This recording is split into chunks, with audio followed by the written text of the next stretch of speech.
ಮತ್ತು ನಿಟ್ಟಾದ ಮೇಲೆ ಗಿಡ ಮರ ಆದ ಮೇಲೆ ಆ ಖುಷಿ ಹೇಗೆ ವ್ಯಕ್ತಪಡಿಸ್ತೀರಿ? ಸರ್ ನಾವು ಗೋಶಾಲೆಗಳಲ್ಲೂ ಗಿಡ ಹಾಕಿದ್ದೀವಿ. ಒಂದು ಗೋಶಾಲೆಯಲ್ಲಿ ರಾಷ್ಟ್ರತನ ಗೋಶಾಲೆಯಲ್ಲಿ ಒಂದು 20,000 ಗಿಡ ಹಾಕಿದ್ದೀವಿ. ಸೊ ಆ ಥರ ನಮಗೆ ಒಳ್ಳೊಳ್ಳೆ ಪ್ರಾಜೆಕ್ಟ್ ಸಿಕ್ತು. ಸೊ ಅದು ಆ ರೀತಿಯಲ್ಲಿ ನಾವು ಗಿಡ ಹಾಕಿದ್ದೀವಿ ಮತ್ತು ನಾವು ಹೋಗ್ತಾ ಇರ್ತೀವಿ. ಇವಾಗ ಇಲ್ಲಿ ಕೂಡ ನಾವು ಜಾನ್ವರಿಯಲ್ಲಿ 540 ಗಿಡ ಹಾಕೋದು ಸರ್. ಎಲ್ಲದಕ್ಕೂ ಡ್ರಿಪ್ ವೈರ್ ಹಾಕಿದ್ದೀವಿ. ಬೇಕಾದ್ರೆ ನೀವು ಬನ್ನಿ, ಎಲ್ಲ ಗಿಡ ಬೆಳೆದಿದೆ. ಸೊ ನೋಡಿದಾಗ ಭಾಳ ಖುಷಿ ಆಗುತ್ತೆ. ಏನೋ ಒಂದು ಭಗವಂತ ಕೊಟ್ಟಿದ್ದು ಒಂದು ಸೇವೆಯ ಅವಕಾಶ. ತುಂಬ ಹಾರ್ಡ್ ವರ್ಕ್ ಮಾಡಿದ್ದೀವಿ ಸರ್, ತುಂಬ ಕಷ್ಟಪಟ್ಟಿದ್ದೀವಿ. ಮತ್ತು ನಮಗೆಲ್ಲ ಪರಡಿ ಸರ್, ಗಣೇಶ್ ಬಾಬು ಸರ್ ಎಲ್ಲ ನಮಗೆ ಗೈಡ್ ಮಾಡ್ತಾರೆ ಏನೇನು ಗಿಡಗಳು ಹಾಕಬೇಕು ಅಂತ. ಸೈಂಟಿಫಿಕ್ ಆಗಿ ನಾವು ಹಾಕ್ತೀವಿ. ಸೊ ಎಲ್ಲರೂ ಸೇವೆ ಮಾಡಿ ಇವತ್ತು ನಾವು ಇಲ್ಲೊಂದು ಇಂಗು ಗುಂಡಿ ಮಾಡಿಸಿದ್ದೀವಿ. ಆ ಇಂಗು ಗುಂಡಿ 15 ಅಡಿ ಇಂಗು ಗುಂಡಿ ಮಾಡೋಕೆ ಹೋಗ್ಬಿಟ್ಟು ಅದು ಬಾವಿಯಾಗಿ ಹೋಗ್ಬಿಟ್ಟಿದೆ, ನೀರು ಬಂದುಬಿಡ್ತು, ನೀರು ತುಂಬಿಕೊಂಡಿದೆ. ಸೊ ನಾವು ಇನ್ನೂ ಇಂಗು ಗುಂಡಿಗಳು ಮಾಡಬೇಕು ಅಂತ ಒಂದು ಸಂಕಲ್ಪ ಮಾಡ್ಕೊಂಡಿದ್ದೀವಿ. ಎಲ್ಲ ಕಡೆ ನೀರಿನ ಸೇವೆನೂ ಸ್ಟಾರ್ಟ್ ಮಾಡ್ಕೊಂಡಿದ್ದೀವಿ, ಕೆರೆ ಮಾಡಿಸಿದ್ದೀವಿ. ಸೊ ಗೋ ಸೇವೆ ಮಾಡ್ತಾ ಇರ್ತೀವಿ. ಸೊ ಭಾಳ ರೀತಿಯ ಸೇವೆಗಳು ಮಾಡ್ತೀವಿ. ತಾಯಿ, ನಮ್ಮ ಭೂಮಿ ತಾಯಿಯ ಸೇವೆ ಮಾಡೋದು ಅದು ಅದೃಷ್ಟ ಅಲ್ವಾ?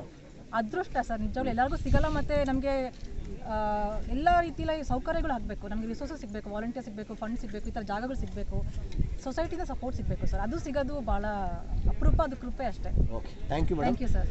ನಮ್ಮ ಸೈನಿಕರು